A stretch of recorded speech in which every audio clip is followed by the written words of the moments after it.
এই গ্রামটার নাম গোবিন্দপুর।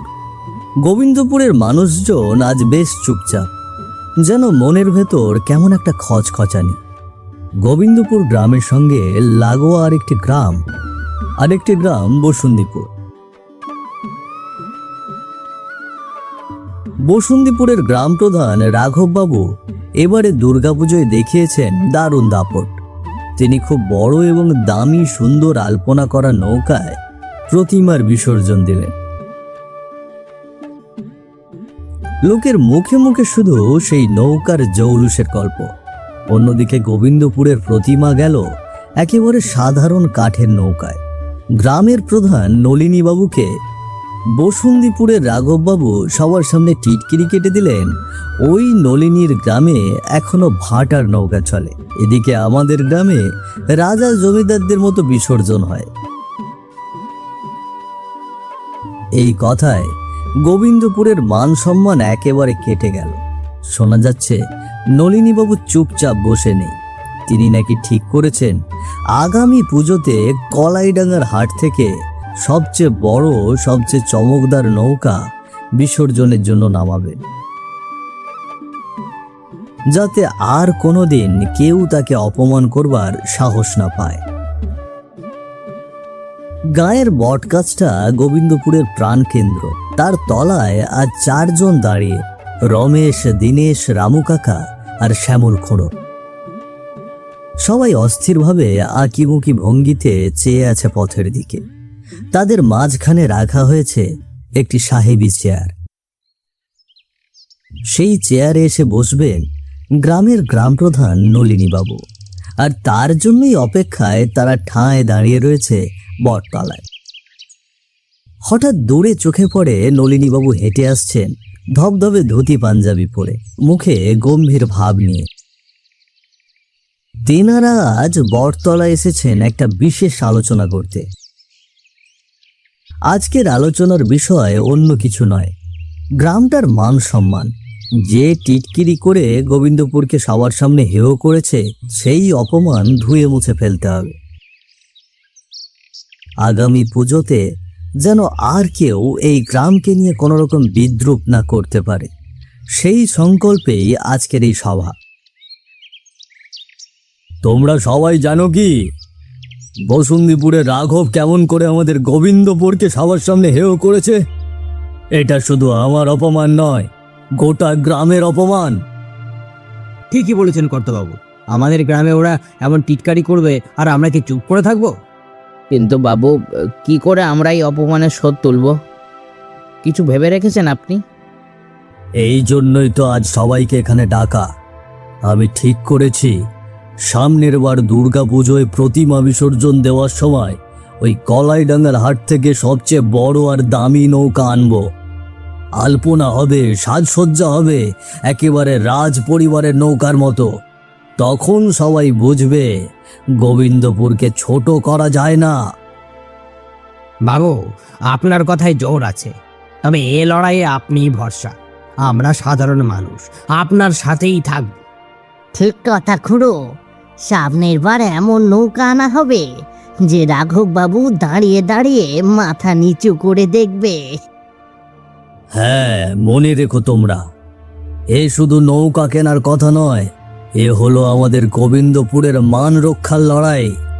তাই আমরা চাই তোমরা সবাই আমাদের পাশে থেকো। হ্যাঁ বাবু, আমরা পাশে আছি। এই গ্রামের অপমান মানে আমাদেরও তো অপমান। হ্যাঁ, ঠিকই বলেছ খুড়ো। আগামী বিসর্জনে আমরা এমন জাঁকজমক করব যে দূর দূরান্তের মানুষও দেখতে আসবে। তখন রাঘব বাবুর মুখে আর হাসি থাকবে না। বাবু, এত টাকা জোগাড় হবে কি করে? গ্রামের অবস্থা তো সবার জানা। দীনেশ, টাকার চিন্তা করো না, আমি ব্যবস্থা করব। তবে শ্রম আর একতা চাই সবার। নৌকা আনা, সাজসজ্জা সব কিছুতেই তোমাদের হাত লাগাতে হবে। যত খাটুনি হোক মাথা পেতে নেব, কিন্তু এইবার রাঘবকে চোখে চোখ রেখে জবাব দিতে হবে। বাবু, যতদিন প্রাণ আছে ততদিন এই গ্রামকে ছোট হতে দেব না। আপনি সামনে থাকুন, আমরা সবাই পেছনে থাকব। তাহলে ওই কথাই রইল, তোমরা সবাই মনে রেখো, এই লড়াই শুধু আমার বা কারো একার নয়, এটা গোবিন্দপুরের আত্মসম্মানের লড়াই, আর আমরা সবাই মিলে এই লড়াই জিতবই। আজ বটতলার বাতাস যেন কেঁপে উঠল নলিনীবাবুর দীর্ঘ কণ্ঠে। পাশে দাঁড়ানো রমেশ, দীনেশ, রামু কাকা আর শ্যামল খুড়োর চোখে মুখে তখন এক অদ্ভুত আগুন। কারো দাঁতে দাঁত চেপে ধরা রাগ, কারো চোখে উজ্জ্বল আশা। আলোচনার গুনগুনানি আওয়াজ ছড়িয়ে পড়ল গ্রামের হাওয়ায়। কেউ যেন আবার আজকের আলোচনা শুনে ফিসফিস করছে রাস্তার পাশে দাঁড়িয়ে। বটগাছের ঝিরিঝিরি হাওয়ায় জমে উঠল অচেনা উত্তেজনা। মানুষজন বুঝতে পারল আজকের এই সভা কেবল 4-5 জনের নয়, গোটা গ্রামের মনের কথা। গোবিন্দপুর আর চুপচাপ থাকবে না। সামনের পুজোয় যে কিছু একটা বড় ঘটনা ঘটবে, সেটা যেন সবাই আঁচ করে ফেলল। চায়ের দোকানে ছড়াচ্ছে লণ্ঠনের হলুদ আলো। কানাই, বলাই, জগলু গরম ধোঁয়া ওঠা চায়ের কাপ হাতে বেঞ্চে বসে চা খাচ্ছে এক মনে। গৌরব বাবুর নৌকা না দেখলে তো আর হয় না, যেন ওই নৌকোতেই আছে গোটা দুনিয়ার গৌরব লোকনা। আরে তোরা রাঘব বাবুর কথা কেন শুনছিস? এত শুনেছি আমাদের নলিনী বাবু এবার এমন নৌকা আনবেন যা দেখে বসুন্ধীপুর একেবারে চুপ করে যাবে। কি বললি রে জুগলু? তা এমন নৌকা বানাবো নাকি? আরে এত টাকা পয়সা কোথায় পাবেন নলিনী বাবু? নৌকা বানানো কি ঠাট্টার কথা নাকি? এখন গ্রামে একটাই হাওয়া বইছে, নতুন নৌকা বানানোর তোড়জোড়। খবরটা যেন ঝড়ের মতো ছড়িয়ে পড়েছে চারদিকে। চায়ের দোকানে গেলে বা হাটে বাজারে গেলেই এখন এই নিয়ে আলোচনা। নলিনীবাবুর মনে এই মুহূর্তে একটাই চিন্তা ঘুরপাক খাচ্ছে, যত তাড়াতাড়ি সম্ভব নৌকার হাটে রওনা দেবে। রাঘববাবুর কথায় যে অপমান তিনি সইলেন, তা যেন আগুন জ্বালিয়ে দিচ্ছে তার বুকের ভেতর। যতক্ষণ না নিজের নৌকা তৈরি করে বসুন্ধীপুর গ্রামের সামনে দাঁড় করাতে পারছেন, ততক্ষণ তার এই জেদ কোনোভাবেই কমবে না। গ্রামের কয়েকজনকে সঙ্গে নিয়ে তিনি কালই রওনা দেওয়ার সিদ্ধান্ত নিয়েছেন। আর দেরি নয়, সেই আলোচনা নিয়ে আজ স্ত্রী আর রতনের সঙ্গে বসেছেন তিনি। শোনো গিন্নি, রাঘবের কথাগুলো আমার মাথা থেকে নামছে না, যেন আমার মান সম্মান খামচে খেলো। এই অপমান জ্বালা আমি কিছুতেই সইতে পারছি না। কিন্তু এত তাড়াহুড়ো করে যাওয়াটা কি ঠিক হবে গো? রাত দিন শুধু নৌকোর কথাই ভাবছো, তোমার শরীরটা তো ভেঙে যাচ্ছে। শরীর পরে দেখব, গ্রামের মান সম্মানের প্রশ্ন আগে। কাল সকালেই গ্রামের কয়েকজনকে সঙ্গে নিয়ে বেরোবো। যতদিন না আমার এই নৌকাটা গ্রামে আনতে পারছি, ততদিন আমি শান্তি পাবো না। কিন্তু রাঘবের সঙ্গে লড়াইয়ে যদি কোনো বিপদ আসে, পথ তো দূর, খরচও তো কম নয়। এভাবে সব ঝুঁকি নেবে তুমি? মান রক্ষার জন্য খরচ, ঝুঁকি সব কিছু নিতে হবে। গোবিন্দপুরের নামটা বসুন্ধীপুরের চেয়ে ছোট নয়, এ আমি সবাইকে বুঝিয়ে দেব। আপনার মান রক্ষা করবার জন্য আমরা সবাই আছি বাবু, শুধু আদেশ করুন কি করতে হবে। তুই আজ রাতেই বিশুগুরুর গাড়িওয়ালাকে ঠিক করবি, আর আমার সঙ্গে কে কে যাবে তাদেরকে তৈরি থাকতে বলবি। ফিরতে 2-4 দিন নয়, হয়তো আরো বেশি সময় লাগবে। পথটা তো অনেক দূরের। আগে কথা মশাই, আপনি নিশ্চিন্তে থাকুন, আমি সব ঠিক করে রাখবো। রতন, তুমি দেখো যেন বাবু একা না থাকেন। পথ অনেক বিপজ্জনক, তার খেয়াল রাখবে, কেমন? গেনিমা, আপনি চিন্তা করবেন না, আমি প্রাণ দিয়ে হলেও কর্তাবাবুকে আগলে রাখবো। তুমি নিশ্চিন্তে থাকো, আমি ফিরে আসবো আর সঙ্গে আনবো এমন নৌকা যা দেখে রাঘবের মাথা নিচু হবে। যাও, তবে সাবধানে যেও। আমরা শুধু চাই তুমি সুস্থ সবল হয়ে ফিরে আসো।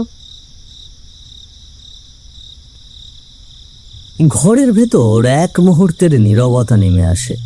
নলিনীবাবুর চোখে দীর্ঘ জেদ, স্ত্রীর চোখে দুশ্চিন্তার ছায়া, আর রতনের মুখে কর্তার প্রতি অবিচল ভক্তি।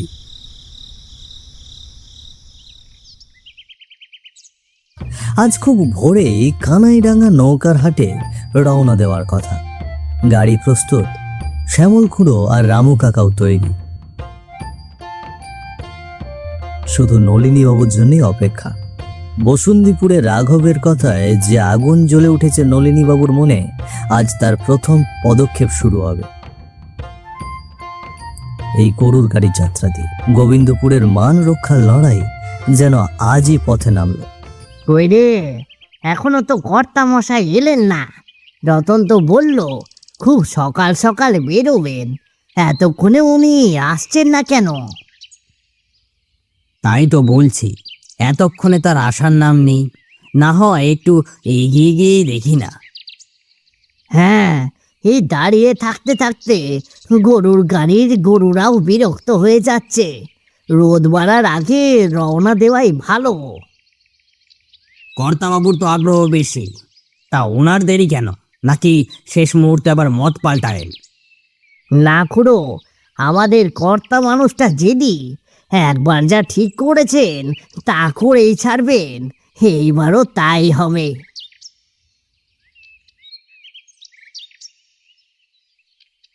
ঠিক সেই সময় দূর থেকে ভেসে আসে পায়ের শব্দ, আর একটু পরেই দেখা গেল নলিনীবাবু এগিয়ে আসছেন গরুর গাড়ির দিকে। পরনে সাদা ধুতি ফতুয়া, চোখে জেদ, সঙ্গে তার খুবই বিশ্বস্ত কাজের লোক রতন।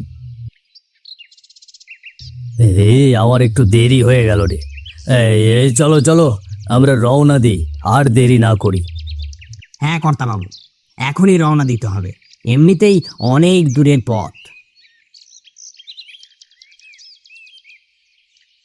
অবশেষে নলিনীবাবু রওনা হলেন নৌকার হাটে। চোখে মুখে দৃঢ়তা, যেন নৌকা আজই তিনি সঙ্গে করে নিয়ে আসবেন। কি গো খুঁড়ো, তোমরা সবাই প্রস্তুত তো? আজ থেকে লড়াই শুরু। আমরা হাটে গিয়ে নৌকা পছন্দ করে বায়না দিয়ে তবে বাড়ি ফিরব, আর বলবো যত তাড়াতাড়ি সম্ভব নৌকাটা তৈরি করে দিতে। তারপরের কাজ হবে নৌকাটাকে নিয়ে এসে আমরা আলপনা করব সুন্দর করে, একেবারে রাজকীয় করে তুলব। তা আপনি যেমনটা বলবেন কর্তা মশাই। একটা নৌকো বানাতে অনেক সময় লাগে। সবে তো দুর্গাপুজো শেষ হলো, আবারও 1 বছর তা ফিরে আসতে। এর ফাঁকে যেন সব কিছু তৈরি হয়ে যায়, তাহলেই হবে। তার আগে ঠিক হলে কি কথা, তার আগে নৌকাটা তৈরি হতে হবে। এবারের পুজোয় যেন আমরা প্রতিমা বিসর্জন দিতে পারি রাজকীয় নৌকায়। অনেক আলোচনা, সলা পরামর্শ সবকিছু শেষ করে অবশেষে তাদের যাত্রা শুরু হলো। গোবিন্দপুরের মান রক্ষার ভার যেন এই গরুর গাড়ির চাকায় গড়াতে লাগলো। নলিনীবাবুর চোখে মুখে দৃঢ়তা, মনে মনে তিনি ইতিমধ্যেই কল্পনা করেছেন রাজকীয় নৌকা সাজানো, রঙিন আলপনা, আলো ঝলমলে সাজসজ্জা। তার মনে একটাই সংকল্প, যে অপমান গোটা গ্রামকে কুড়ে কুড়ে খাচ্ছে, সেই অপমান ধুয়ে দিতে হবে আসন্ন বিসর্জনে। হঠাৎ আকাশটা কালো মেঘে ছেয়ে যায়, যেন মুহূর্তেই দুর্যোগ নামবে। এখন তাদের আশ্রয়ের দরকার। আশেপাশে কোনো ঘরবাড়ি ও মানুষজনের দেখা মিলছে না। হঠাৎই চোখে পড়ে রাস্তার পাশে একজন লোক দাঁড়িয়ে আছে। বিশু গরুর গাড়ি থামিয়ে দেয়। এই যে দাদা, কালাইডাঙ্গা নৌকার হাট আর কত দূর? আমরা অনেক দূর থেকে এসেছি দাদা, ও পথটা আমাদের ভালো জানা নাই। আপনারা কোথায় যাবেন বলছেন? কানাইডাঙ্গা নৌকার হাটে? হ্যাঁ, নৌকার হাটে যাচ্ছি। শুনেছি এখানে বড় বড় নৌকা বানায়। আরে বাবা, আপনারা কি জানেন না নাকি কানাইডাঙ্গার নৌকার হাট তো কদিন আগেই শেষ হয়ে গিয়েছে। একটা ভয়ানক ঘূর্ণিঝড়ের দুর্যোগে শেষ হয়ে গেছে। সেই থেকে ওই জায়গায় আর নৌকার হাট বসে না। কেই বা বসবে? কারিগর তো সব মারা গেছে। কি বলছো? তবে কি আমরা ভুল পথে চলেছি? তুমি আমাদের পথ আটকানোর জন্য সব গল্প গাছা শোনাবে না। আমরা শুধু জিজ্ঞেস করেছি কত দূর যেতে হবে, পথ বলো ব্যাস। কত কষ্ট করে আমরা রওনা দিয়েছি, আকাশের অবস্থাও ভালো নয়। যদি দূর হয় তবে খুঁজে নিতে হবে, কাছে হলে সোজা হাটেই পৌঁছে যাব। আমি যা জানি তাই বললাম বাবু। ওই জায়গায় আজকাল কেউ যায় না, দুর্যোগে রাতে তো একেবারেই না। মানুষ বলে ওই ভাঙা হাটে ধ্বংসস্তূপে সব অদ্ভুত আওয়াজ শোনা যায়। লোকটা থেমে যায়। চারপাশে যেন হাওয়ার শব্দে গাছের লতাপাতারা কাঁপতে থাকে। গরুর গাড়ির যাত্রীরা পরস্পরের মুখের দিকে তাকায়, রাগ আর অজানা শঙ্কা মিশ্রিত দৃষ্টিতে। কলাইডাঙ্গার নৌকার হাট, যার নাম বহুদূর পর্যন্ত শোনা যায়, আজ তারা এসে দাঁড়ালো সেই হাটে। সামনে যত দূর চোখ যায় শুধু নৌকা আর নৌকা, কিন্তু হাটের মানুষদের চেহারায় একটা অদ্ভুত অস্বাভাবিকতা। তারা নিজেদের মধ্যে ফিসফিস করে কথা বলছে, অথচ ক্রেতাদের দিকে ফিরেও তাকাচ্ছে না। চোখগুলো যেন ফাঁকা, মুখের হাসিটা কেমন যেন প্রাণহীন। নলিনী বাবু আর সঙ্গীরা বুঝতে পারছিলেন না এই হাটে যেন কিছুতেই স্বাভাবিকতা নেই। কি গো খুঁড়ো, তুমি খেয়াল করেছো এরা কেউ আমাদের সাথে কথা বলছে না কেন? হ্যাঁ কর্তাবাবু, অদ্ভুত আচরণ করছে সবাই। আমাদের দেখে তো তারা কিচ্ছু টের পাচ্ছে না। এই কেমন হাট? ক্রেতা দাঁড়িয়ে আছে অথচ বিক্রেতাদের মুখে একটা শব্দ নেই। নৌকা না বিক্রি করলে হাট বসে কিসের? ওদিকে দাঁড়িয়ে আছে একজন মাঝি, চলো ওর কাছে যাই। সবাই ভুবন মাঝির কাছে গিয়ে দাঁড়ায়। ভুবন মাঝি চুপচাপ দাঁড়িয়ে হাত বোলাচ্ছে নৌকার গায়ে, যেন নৌকার সাথে কথা বলছে নিজের মনে। তার সামনে যে কয়েকজন লোক দাঁড়িয়ে আছে সেদিকে তার হদিশ নেই। এই যে দাদা, আমরা নৌকা কিনতে এসেছি, তুমি কিছু বলছো না কেন? আরে আপনারা যদি কথা না বলেন তবে নৌকা কিনবো কি করে? আপনারা ভুল করছেন বাবু, এখানে এই দুনিয়ায় নৌকা বিক্রি হয় না। কে বলছে রে নৌকার হাটে দাঁড়িয়ে আছি অথচ বলছে নৌকা বিক্রি নেই? এই আবার কেমন কথা? হ্যাঁ, এখানে যে নৌকা তৈরি হয় তা মানুষকে এই দুনিয়ার এপার থেকে ওপারে নিয়ে যায়। এসব নৌকা মৃত আত্মাদের বহন করে, জীবিতদের জন্য নয়।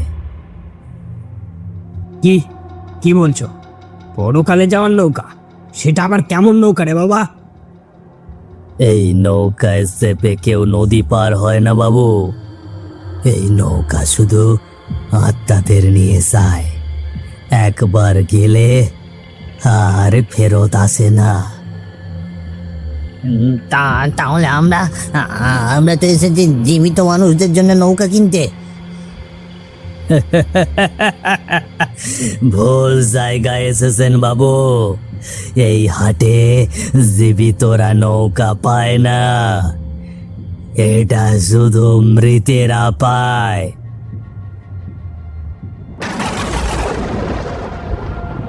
বজ্রপাতের গর্জনে হাট কেঁপে ওঠে। ঝড়ের দমকা হাওয়া চারিদিকে ছেয়ে যাচ্ছে অন্ধকারে। তারপর মুষলধারে বৃষ্টি নামলো ঝমঝম আওয়াজ করে।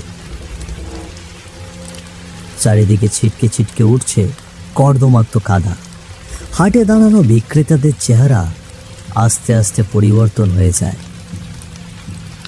আর নিজেদের মধ্যে কি যেন ফিসফিস করে বলতে থাকে। তাদের ফিসফিসানি মিলে যায় একসাথে, কোনো কথা বোঝা যায় না, কিন্তু সেই আওয়াজ ঠান্ডা বাতাসে হাড় হিম করে দেয়। আর তার সঙ্গে গুমোট হাসি, যেন এগিয়ে আসছে মৃত্যু।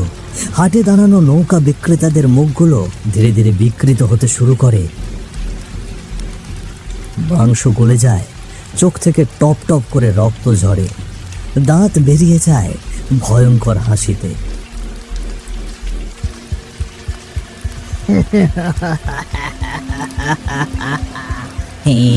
কি হচ্ছে?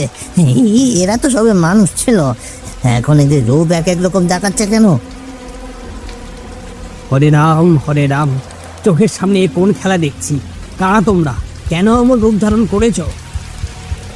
আমরা মানুষ ছিলাম, এই বাজারেই এইরকম ভয়াবহ দুর্যোগের এক রাতে আমরা সবাই মারা গিয়েছিলাম। আজও আটকে আছি সেই মৃত্যুর রাতে। কি বলছো? তবে তোমরা সবাই মৃত আত্মা? হ্যাঁ, হ্যাঁ, আর আজ তোরা আমাদের কাছে এসেছিস, তোরা বাঁচতে পারবি না, আমাদের সঙ্গে থেকে যাবি তোরা। আমরা ক্ষুধার্ত, আমরা ক্ষুধার্ত, অনেক ক্ষুধার্ত। তোদের দেহের রক্ত মাংস দিয়ে আমাদের ক্ষুধা মেটাবো। না না, এই জায়গায় আর এক মুহূর্ত থাকা যাবে না। এই চলো সবাই, চলো, এখান থেকে পালাতে হবে।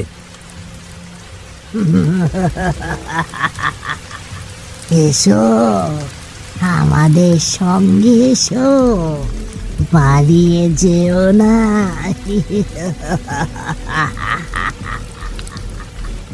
হ্যাঁ, কত মশাই, এখনই চলুন, না হলে আমাদেরও এই হাটে আত্মা হয়ে থাকতে হবে। ঝড় বৃষ্টি, হাটে থাকা আত্মা আর দুর্যোগকে পিছনে ফেলে চারজন প্রাণ নিয়ে দৌড়তে শুরু করে। কিন্তু পেছন থেকে ভেসে আসে সেই অশরীরী ডাক।